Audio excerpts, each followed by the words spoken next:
मां को भिन्न भिन्न रूप से पूजा और आराधना करा जाउछि। एभली एक धर्मक्षेत्र हेउछि गंजाम जिला छत्रपुर उपकंठरे थिबा मां रामचंडी। रामचंडी प्रत्यक्ष देवी भावे बेस जनाशुना।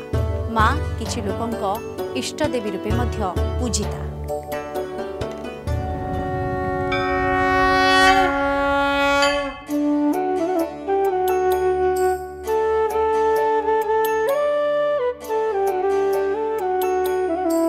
भक्तों मनस्कामना पूर्ण करने विभिन्न कोण अनुकोण विभिन्न नाम पूजा पाउछंती से आदि शक्ति कृपामयी करुणामयी माँ जगत जननी। तेबे विभिन्न स्थान विभिन्न शक्तिपीठ को लोकलोचन को आने कलिंग टीवी नियारा कार्यक्रम महिमा महिमा। यही क्रम आज देखा गंजाम जिला छत्र उपकंठरे रही माँ रामचंडी मंदिर। तेबे ए मंदिर रे कौन रही ऐतिह्य और कौन रही संस्कृति आसतु देखा आज सेगमेंट रे। गंजाम जिला नीलाद्रिपुर पहाड़ शिखर रे माँ रामचंडी मंदिर महाकाली महासरस्वती और महालक्ष्मी अपूर्व मिलन रे माँ रामचंडी एठारे विराजमान। तीनी देवी मुखमंडलर अपूर्व समाहार घटी माँ रामचंडी। काहीं केउ काळू पहाड़ उपरे माँ रामचंडी विराजिता। पौराणिक कथा अनुसारे प्रभु रामचंद्र वनवास काल रे माँ को एठारे प्रतिष्ठा कराइछंती। प्रथमे माँ जंगल रे विराजमान करथिले। 1940 रे विपुलिंग गाँर जने भक्त माँ को वर्तमानर मंदिर निर्माण करिछंती। 1942 रे माँ को निकटरे नवरात्र पूजा परे लोकलोचन को आसीथिला। सेही दिन ठारू तांको वंशधर माने माँ को विभिन्न पूजा पर्व रे सहयोग करि आसुछंती। एबे 3 वर्ष धरी माँ रामचंडी मंदिर रे षोडश पूजा पालित हेउछि। जेतेबेले रामचंद्र वनवास करथिले से समय माँ को पूजा करि जाइथिले। त्रिशक्ति रूप में माँ पूजा पाउछंती। रामचंडी जयचंडी हरचंडी जहाँकि महाकाली महालक्ष्मी महासरस्वती रूपे पूजा पाउछंती। एठी प्रत्येक दिन माँ सकाळ मंदिर खोल जाए। खोला पर माँ माजना स्नान पर आरती भोग मध्याह्न भोग हुए। संध्या आरती और आरती पर रात्र को मध्य भोग हो जाए। आश्विन मासरे 16 दिन पर्व हुए एवं फाल्गुन मासरे माँ फाल्गुन यात्रा हुए एवं वार्षिक उत्सव मध्य हुए। नीलाद्रिपुर रे पहाड़ उपरे जो रामचंडी माता विजय करचंदी प्रथम से गछमूल पूजा पाउथिले।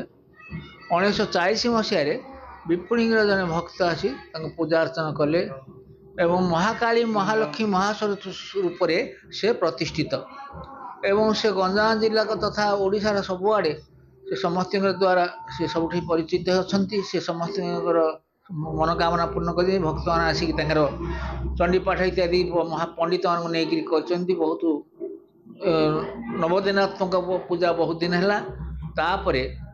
बर्तमान 16 दिन पूजा चलती। माँ पूरा प्रसिद्ध ये जोड़े रही भी माँ शुणती डाक भक्त मनस्कामना भी पूरण करती।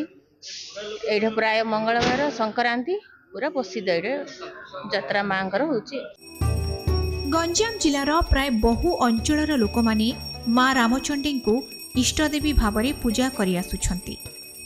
प्रति मासर संक्रांति रे माँ को दर्शन पाई भक्तों भिड़ लगुछि। आश्विन मासर प्रति मंगलवार रे माँ को स्वतंत्र पूजा होइथाय।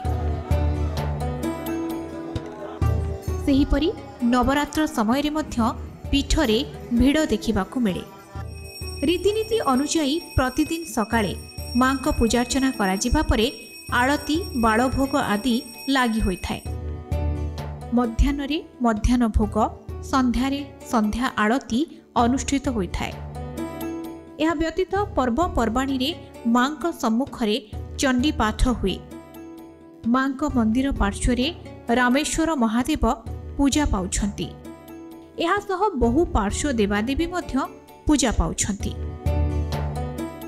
पूर्वर जोटा 9 दिन पूजा रही आमर एबे तो 16 दिन पूजा होची। 16 दिन जो आरंभ करी आमर नवरात्रि नवरात्रि आगे थिला 2-3 वर्ष है 16 दिन पूजा होची 16 दिन का पूजा तो भिड़ रोचे बहुत मात्रा भिड़ रोचे लोक एवं दुर्गा पूजा समय लक्षाधिक भिड़ जो पिकनिक प्लेस आसते छात्र मैंने आसी पिकनिक करती भुवनेश्वर हो कटक हो आसी माँ को दर्शन करती पुरी पर पुरी आसती टूरिस्ट मैंने आसिक रामचंडी को दर्शन कर बहुत मात्रा रे आमर मंदिर परिचालना कमिटी तापर ट्रस्ट करागला एवं पूजा कमिटी करागला यही समस्त सहयोग एवं दायित्व मु ब्लॉक अध्यक्ष थिबा समय कमल पंडा को दायित्व देइथिली संयोजना करने एवं सहित समस्त परिचालना कमिटी ट्रस्ट एवं पूजा कमिटी समस्त सहयोग एवं मुख्यतः भाव में पंचायतवासी सहयोग माँ को आशीर्वाद आज उन्नति आपण मैंने देखिपुंट मु प्रथम थर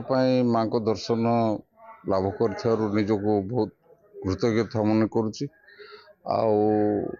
प्रथम थर देखला पर मते बहुत आत्मविभोर हो जाइए माँ को बहुत किसी ख्याति अच्छी